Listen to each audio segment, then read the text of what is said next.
Queridos irmãos, nós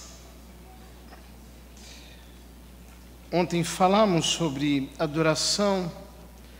No fundo, esse será o foco, o tema central que nos ocupará todos esses dias. No capítulo 9 de São Lucas, nos é descrita a cena da transfiguração.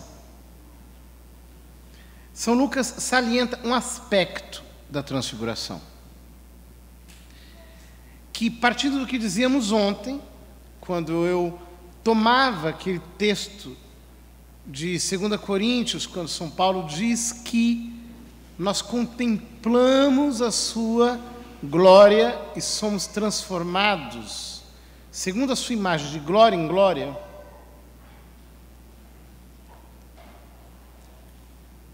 Quando olhamos para a cena da transfiguração, observamos que São Lucas salienta o fato de que Jesus estava orando. Ele subiu ao monte para orar e, de repente, ficou transfigurado. A palavra transfiguração é uma palavra muito interessante, porque fala de uma mudança externa. Porque Jesus é Deus e homem. E quando falamos de transfiguração, o que nós estamos querendo dizer é que a sua natureza divina estava como que encoberta. Mas quando ele sobe ao monte para orar, é como se o véu que encobria a sua natureza divina fosse retirado e o brilho da sua luz irradiasse de dentro dele. Se nós quisermos ver mudanças em nossa vida, nós também precisamos orar. Transfiguração significa mudança. E toda mudança em nossa vida acontece através da oração. São Pedro dizia que ele queria montar 3 tendas no alto do monte. Porque essa é a nossa tentação. É querermos ficar ali. São Pedro disse: eu passaria o resto da minha vida aqui. Deixa eu ficar debaixo dessa glória. Eu quero morar aqui para sempre.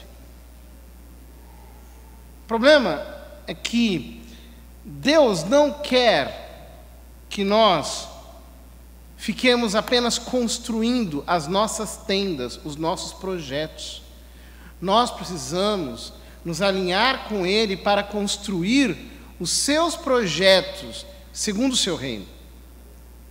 Por isso é preciso sair da montanha e descer para a planície. Para nós é muito cômodo ficar ali. Mas nós podemos descer e, cheios da glória de Deus, podemos cooperar com Ele na transformação de todas as coisas. Ora, é por isso que nós oramos. Nós oramos para sermos transformados. Nós oramos para que a glória de Deus nos transforme. Nós oramos para que nós sejamos inundados pelo brilho da luz que vem dEle. E, ao invés de guardarmos esse brilho para nós, numa vida confortável, o que nós queremos é que este brilho possa edificar a vida dos outros. Se você acorda de manhã de mau humor, isso significa apenas uma coisa: que você tem que gastar mais tempo com oração matinal. Eu já entendi há muito tempo que gastar tempo com oração matinal é uma estratégia espiritual. Por quê? Nós podemos mudar todo o nosso dia através da oração. Nós podemos construir todo o nosso dia através da oração. Nós podemos desmobilizar e desarticular todos os planos do inferno para o nosso dia através da oração. Por isso, todo homem de Deus acorda cedo para orar. Porque ele entendeu 2 versículos, basta entender 2 versículos. Sem mim nada podeis fazer, e tudo posso naquele que me fortalece. Sem ele eu não posso nada, mas com ele eu posso tudo. Sem ele eu não sou nada, mas nele todas as coisas podem ser mudadas. Por isso, eu preciso orar.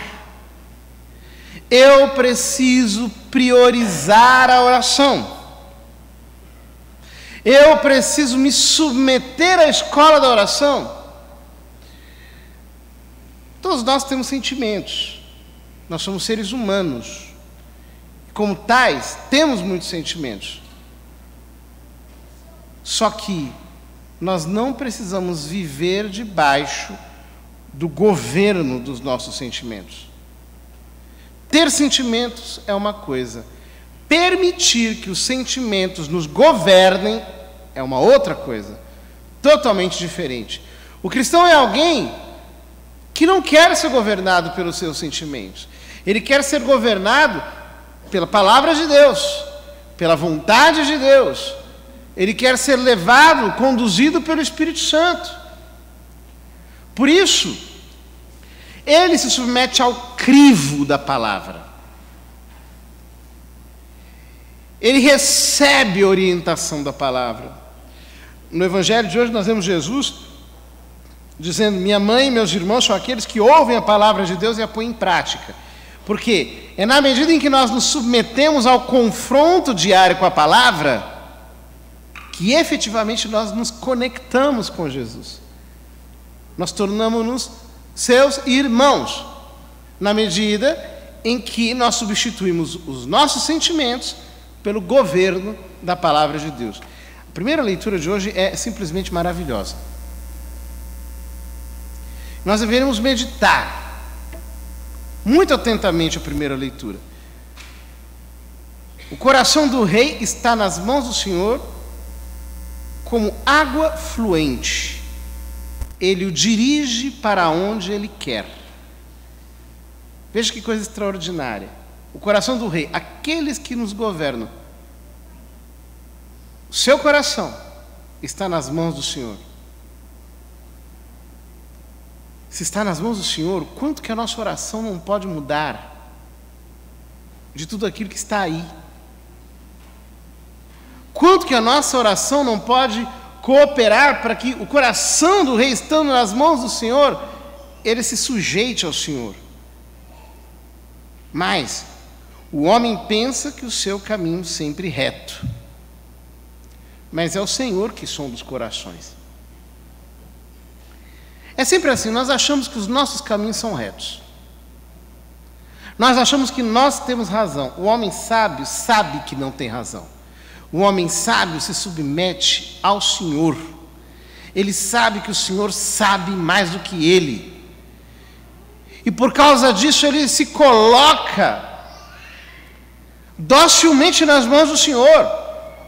Mas praticar a justiça e o direito é mais agradável ao Senhor do que os sacrifícios. Entenda,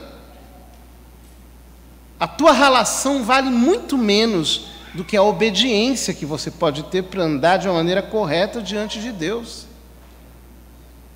Quando você é dócil e se submete ao Senhor,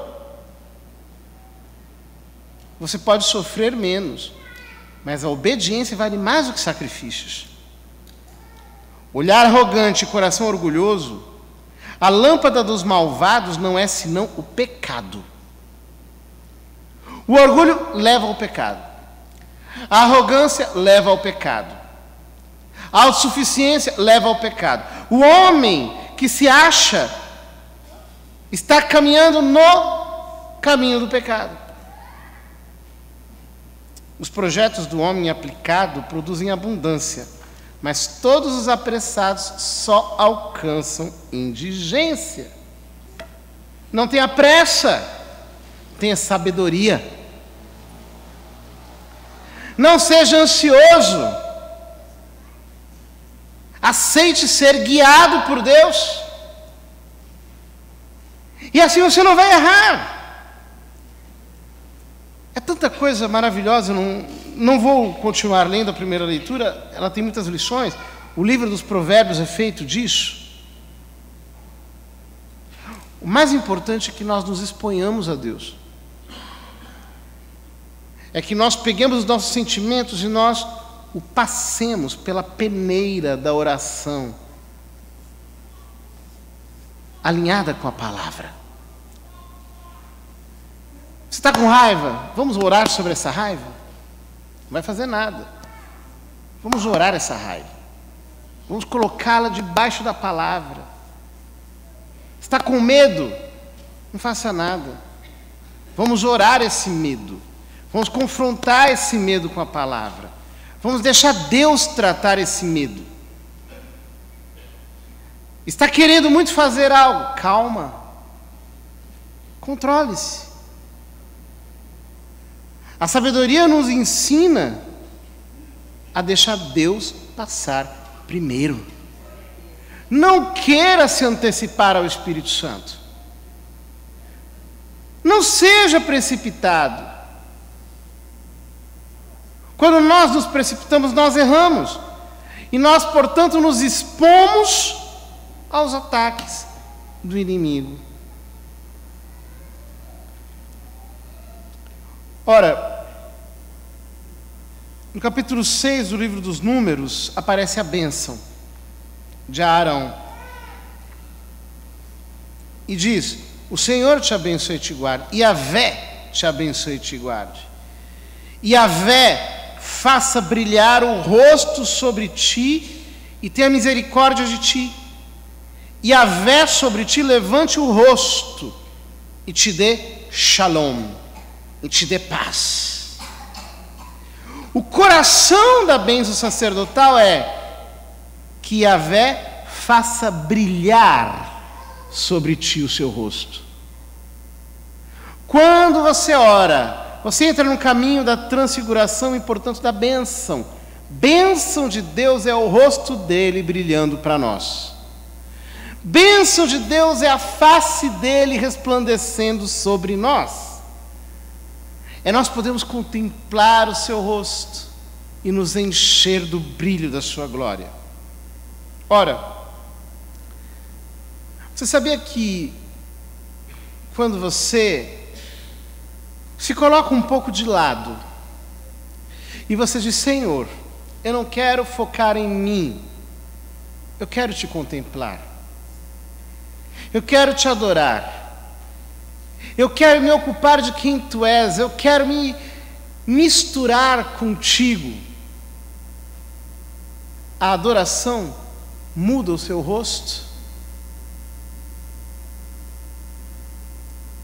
Você é transfigurado.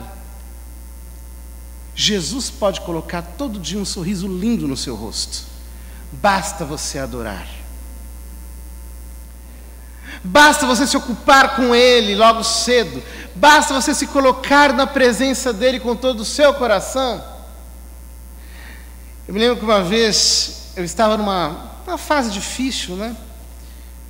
Hoje em dia eu acho que fase difícil é até uma coisa difícil de se dizer, porque aquela fase difícil é aquela que começa no dia 1º de janeiro e termina no 31 de dezembro, então a gente não sabe mais o que é fase difícil, mas era uma fase difícil, dentre tantas outras. E estava em Roma, fui participar de um retiro para sacerdócio num lugarzinho chamado Nárnia, aquele conto do C.S. Lewis, que fala de Nárnia, né? É lá é o lugar onde aconteceu. Um retiro de sacerdócio. Foi uma coisa tão maravilhosa, tanto louvor. Eu explodi de adoração a Deus. Eu fiquei completamente embriagado de adoração a Deus. Eu fiz amizades, né, que duram até o dia de hoje, naquele retiro, justamente porque eu fiquei tão, assim, maravilhado Estava seco, né? Estava ali em Roma, aquele lugar. E de repente fui no retiro, pude me expandir em adoração. E eu pensava comigo, acho que está todo mundo pensando que eu estou doido, né? Eu estou aqui de joelhos, cara na terra, cantando com toda a força, louvando, adorando. Quero nem saber quem está do meu lado. As pessoas ficaram impressionadas com aquilo. Bom, o fato é que, segunda-feira, eu fui visitar umas irmãs no mosteiro. E quando eu entrei no mosteiro, elas falaram, o que aconteceu com o senhor? Eu digo, como assim? Nossa, o senhor está transfigurado, o senhor está rindo, o senhor está alegre, está contente. Aí eu falei, não, é que fui num retiro maravilhoso, estou todo feliz. É isso que acontece quando nós adoramos. Você quer ser feliz? Seja um adorador. Você quer ficar alegre? Se jogue na adoração.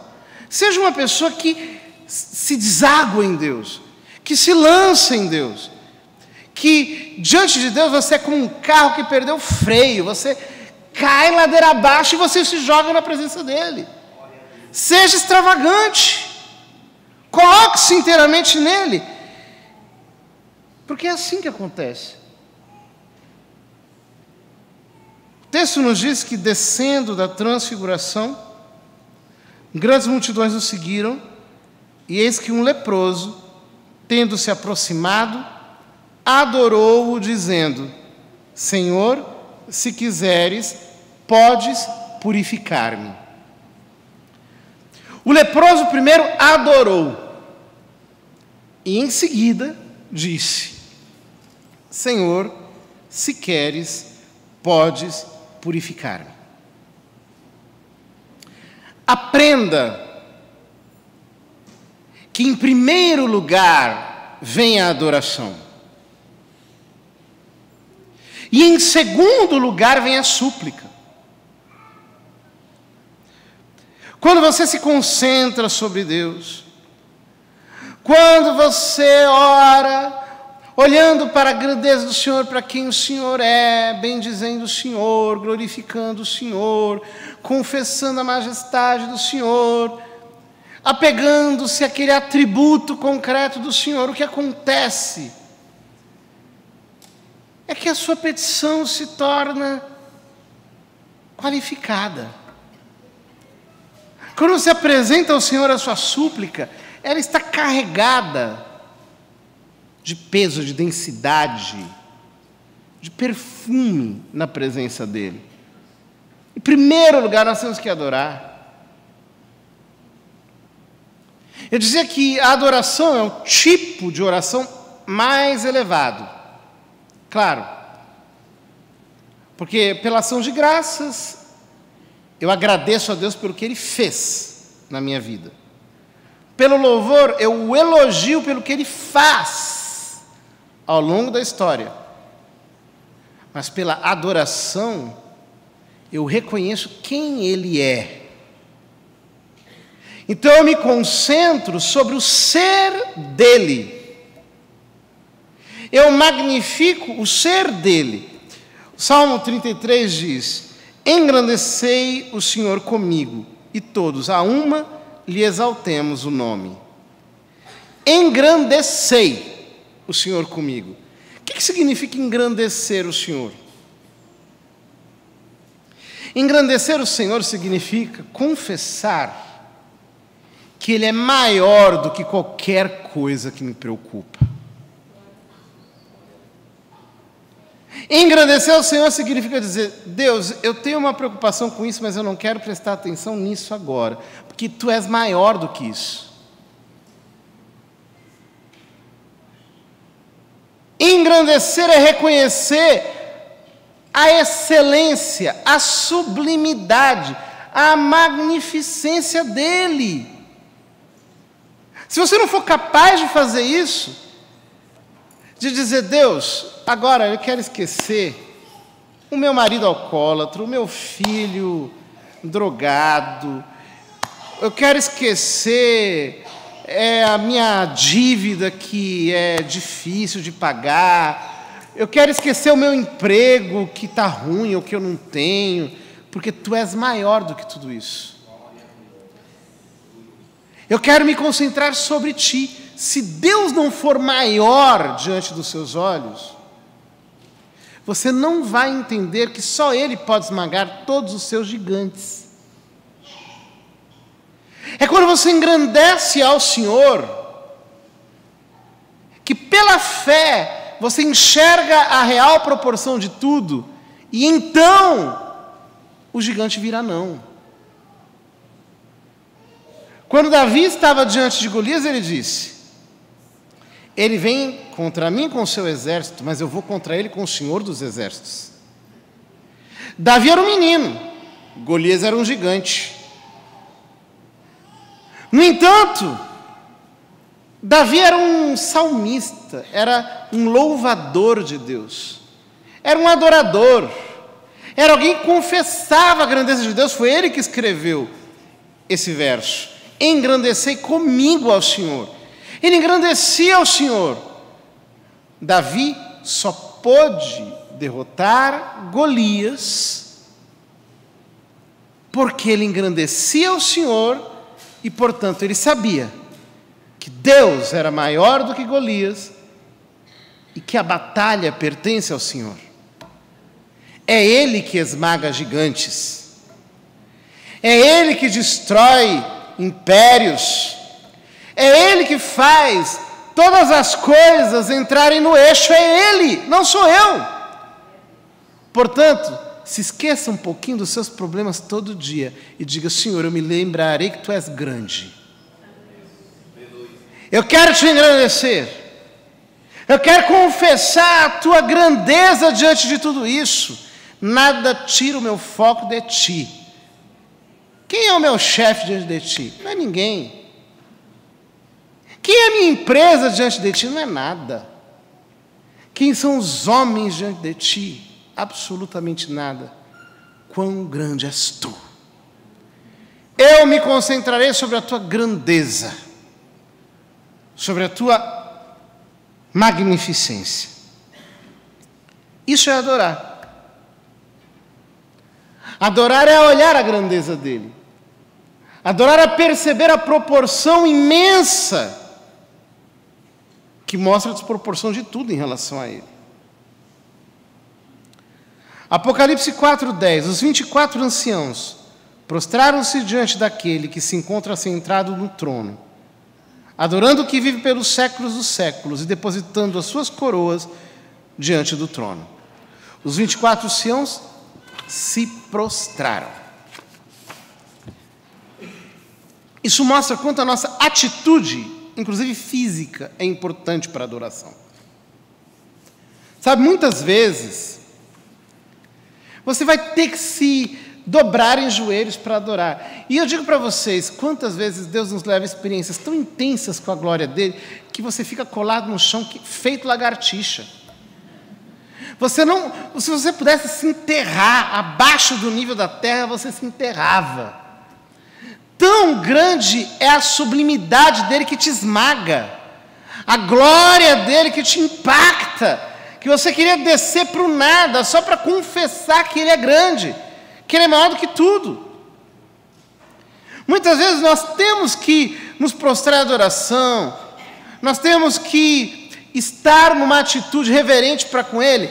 Note, existem muitas pessoas que são extremamente passivas, para não dizer mortas, quando o assunto é adorar a Deus. Se for para ir num show da Ivete, elas ficam molinhas na mesma hora. Agora, se é para adorar a Deus, parece que são feitos de cimento armado, são incapazes de qualquer coisa. Não cantam, não oram, não fazem nada. Estão ali, parece que estão assistindo televisão. Não se envolvem com a presença de Deus. Envolva-se com a presença de Deus. Envolva-se com a adoração. Seja alguém que, quando o ambiente começa a se tornar espiritual, você rapidamente se conecta e começa a se envolver com a presença de Deus e começa a adorá-lo com paixão, com verdadeira intimidade. É claro que a adoração não está apenas nos gestos externos, está sobretudo na atitude interna do coração, porque também tem muita gente que canta da boca para fora, podia estar cantando assim, atirei o pau no gato, daria na mesma. Poderia estar cantando qualquer coisa, que dá na mesma. Ela não se envolve intimamente, não sai incenso de dentro do seu espírito. Sabe, quando você vê um turíbulo, o que você vê? Incensário. Você vê brasas dentro. E quando o incenso cai, de dentro do turíbulo sobe a fumaça. O turíbulo é o quê? É uma imagem do que deve ser eu e você. Nós temos que estar queimando por dentro. Queimando de amor. Queimando de intensidade por Deus. E quando o incenso da oração cai por cima, de dentro, precisa subir a adoração. É como se de dentro do nosso espírito saísse a intensidade da luz com a qual nós adoramos. Mateus 9,18. Enquanto estas coisas lhes dizia, eis que um chefe, aproximando-se, o adorou e disse: minha filha faleceu agora mesmo, mas vem, impõe a mão sobre ela e viverá. Em primeiro lugar, ele adora. E depois ele pede. Essa é uma constante no Evangelho. Em primeiro lugar, a adoração. Em segundo lugar, a súplica. Nós temos que entender que é a adoração que nos mostra a grandeza dele. É a adoração que nos coloca diante da sua onipotência, da sua santidade, da sua grandeza. E se eu não estou diante de quem Ele é, a minha oração parece que está voltada para um ser distante, para alguém que está aqui na parede. Eu não entrei em contato com a sua imensidão. E por isso a fé não flui com força do meu coração. Quando você adora, quando você engrandece, o que acontece com você? É como se a grandeza de Deus se tornasse tão impactante que a sua súplica se torna assim, em nada. A coisa mais fácil de ser realizada. Esse é o protocolo. Adorar. E em seguida, pedir. Mas São Paulo diz: súplicas acompanhadas de ações de graças. A gente já pede agradecendo. A gente adora quem Ele é e em seguida diz: eu te dou graças porque o Senhor está intervindo na minha vida, porque o Senhor está mexendo naquilo que ninguém pode mexer, porque o Senhor está colocando a mão aonde eu não alcanço, porque o Senhor chegou antes de que eu pudesse me preocupar, porque o Senhor está realizando aquilo que os meus olhos não podem ver. Eu não acredito no que eu estou vendo. Eu simplesmente creio no que o Senhor está operando. Você dá graças porque você adorou. Quando você adora, você aprende a orar. Você aprende a apresentar os seus pedidos em agradecimento. Essa oração é cheia de fé, é cheia de segurança, é cheia de certeza. Ela não se perde, ela não é como uma flecha jogada a esmo. Ela atinge o seu objetivo. Isso não é apenas uma atitude exterior. Apresentar adoração e preces acompanhadas com ações de graças não é um protocolo, um rito. Não, é uma atitude real. Isso tem que ser a expressão do nosso coração. Eu preciso adorá-lo porque Ele é mais importante que tudo. E apresentar-lhe as minhas súplicas acompanhadas de ações de graças. Em Mateus capítulo 15, se conta o episódio da Cananeia. A Cananeia era uma pagã de origem cirofenícia, que ela vai gritando atrás de Jesus: Senhor, socorre meu filho, Senhor, socorre minha filha, Senhor, socorre minha filha, Senhor, socorre minha filha. E Jesus finge que não escuta ela. Sabe por que Jesus não escuta ela logo de cara? Porque ela não adorou antes. Ela chegou pedindo.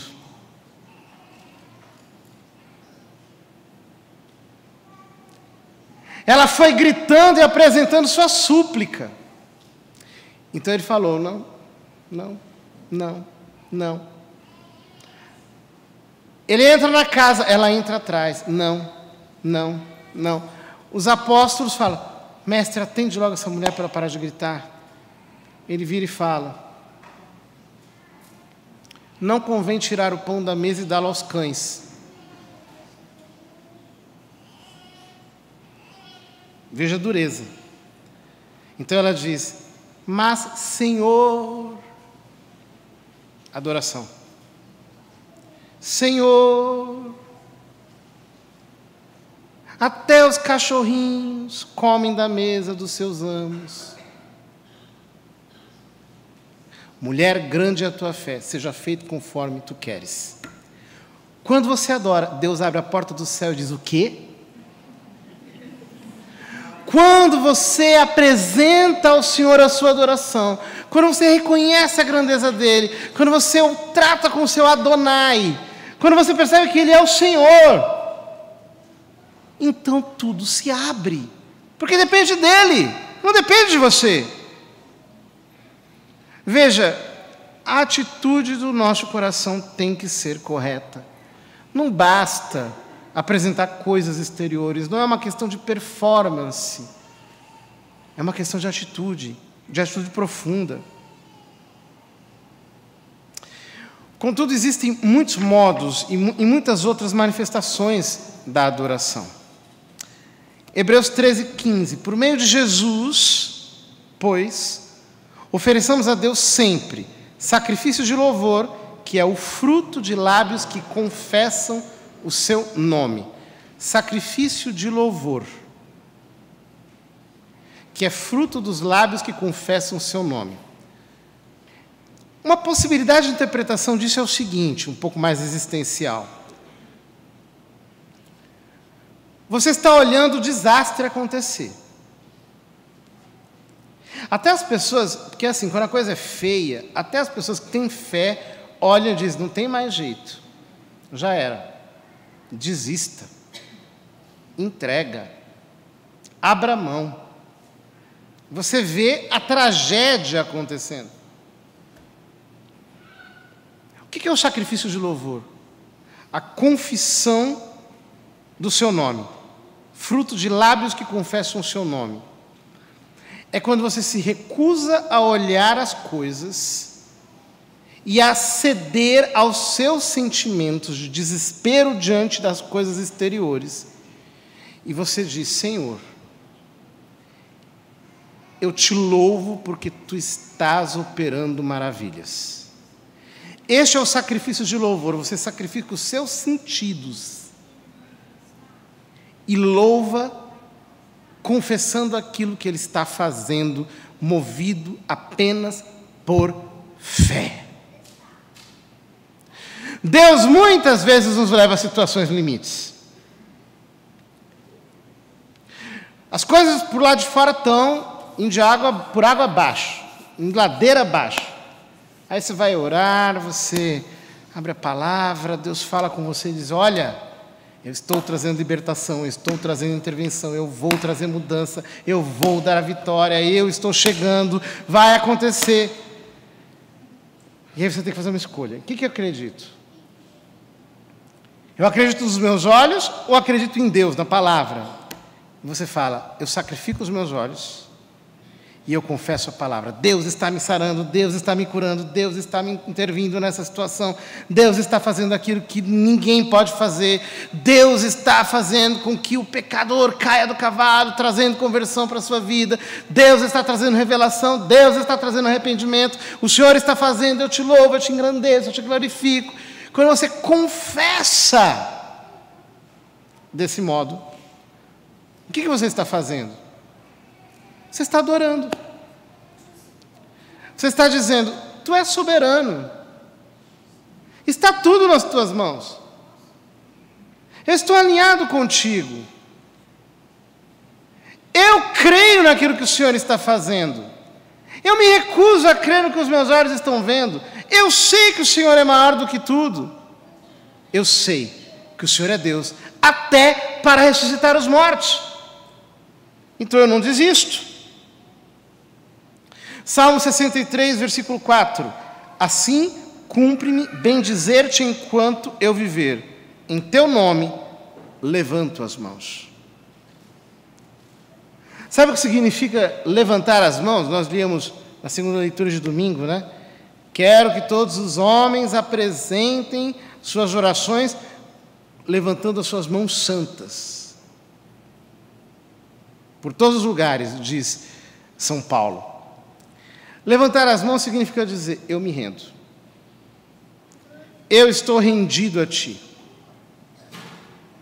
Eu me coloco inteiramente nas tuas mãos.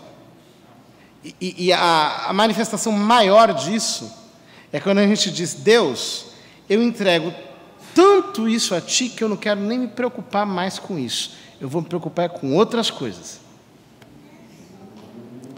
Essa é a manifestação suprema da rendição. Quando nós efetivamente entregamos tudo para Ele. Salmo 118, versículo 165. 7 vezes no dia te louvo pelos juízos da tua justiça. 7 vezes por dia.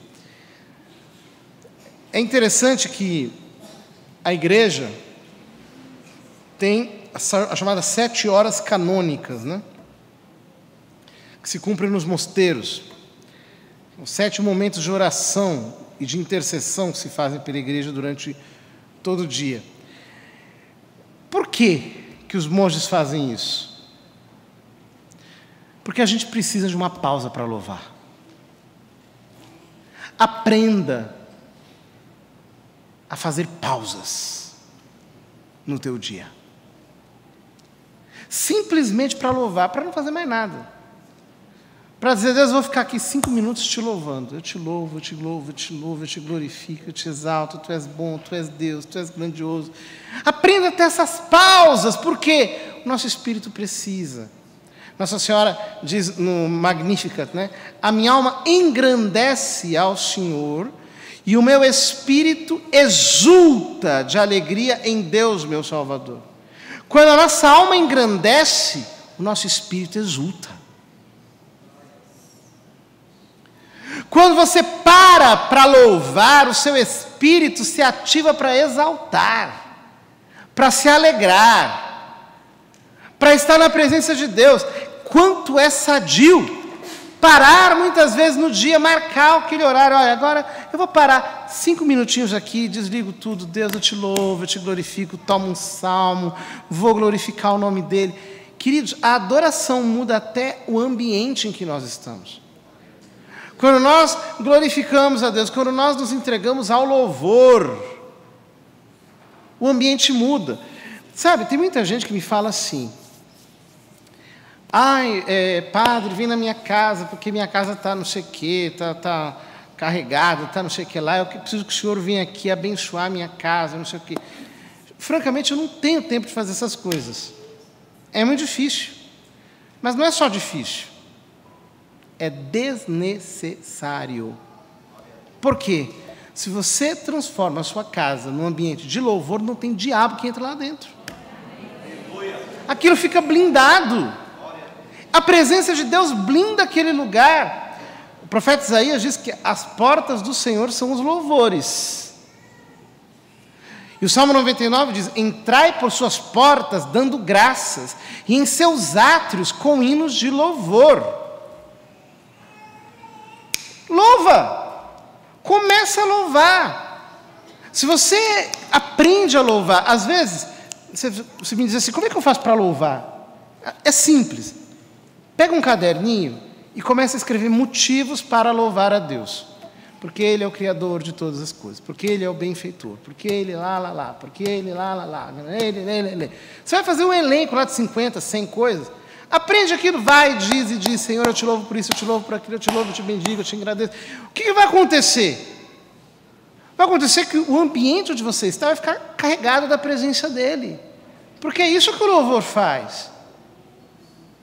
Eu vejo hoje em dia uma geração de católicos um pouco supersticiosa. Porque eles acham assim que você precisa disso ou daquilo, ou trazer um kit de não sei do que, ou botar não sei o que lá, ou botar um sinal disso, um sinal daquilo, e não sei o que mais lá, e não sei o que. Meu querido, tudo bobagem.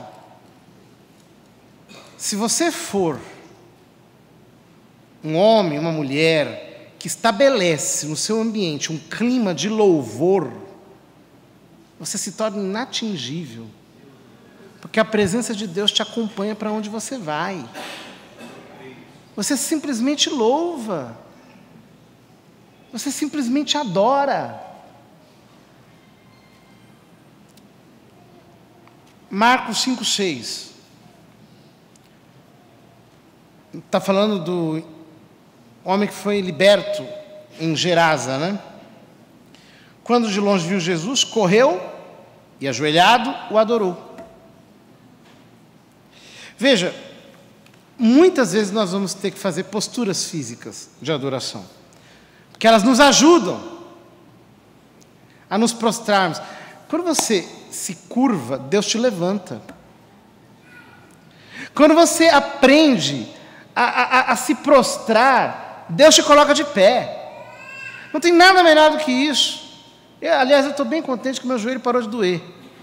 Agora a perna ainda não, mas o joelho já parou de doer, né? 26 quilos a menos, para a glória de Deus. Mas muitas vezes nós precisamos nos colocar no chão, adorar, glorificar, bendizer. Isso é bom, isso é saudável, isso eleva o nosso espírito. Portanto, sabe, eu no meu quarto eu tenho assim, um tapete assim no chão, porque às vezes eu ganho um chão. Eu gosto de ganhar o chão, lá para o chão e glória a Deus. É importante, é bom, faz bem para o nosso espírito. Nós precisamos ter o nosso cantinho para estar com Ele. Isso é bom. O Salmo 1 diz: bem-aventurado o homem que não anda no conselho dos ímpios, não se detém no caminho dos pecadores, nem se assenta na roda dos escarnecedores. Antes, o seu prazer está na lei do Senhor, e na sua lei medita dia e noite. Ele é como a árvore plantada junto à corrente das águas, que no devido tempo dá seu fruto, e cuja folhagem não murcha, e tudo quanto ele faz prosperará. Quem busca a Deus não depende do homem. Não fica no conselho dos perversos, andando com esse, com aquele, ouvindo que esse, o que aquele diz. Ele depende de Deus mesmo. Ele está concentrado sobre Deus. Ele não está concentrado sobre as circunstâncias. Ele está concentrado sobre Deus.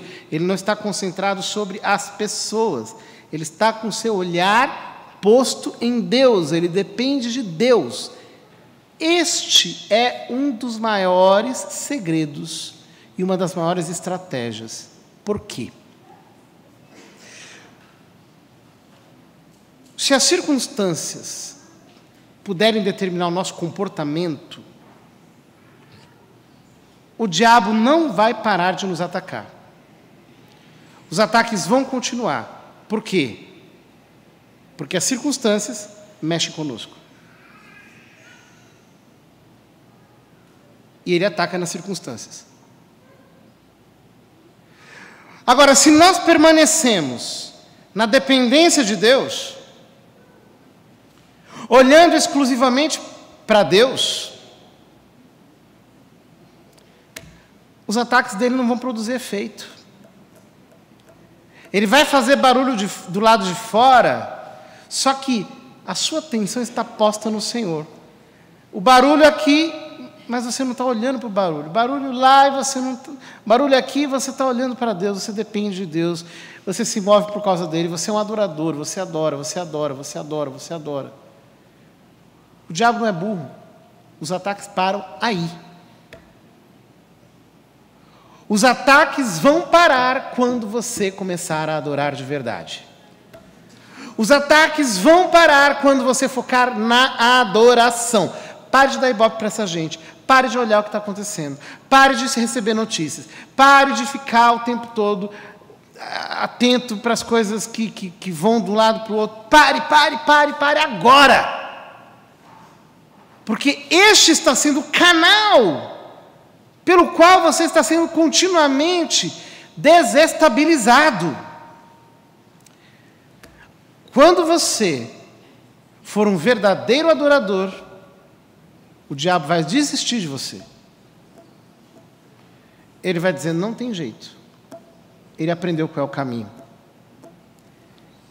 Ele aprendeu o versículo 1 do Salmo 90. Aquele que habita ao esconderijo do Altíssimo, a sombra do Senhor Onipotente o cobrirá.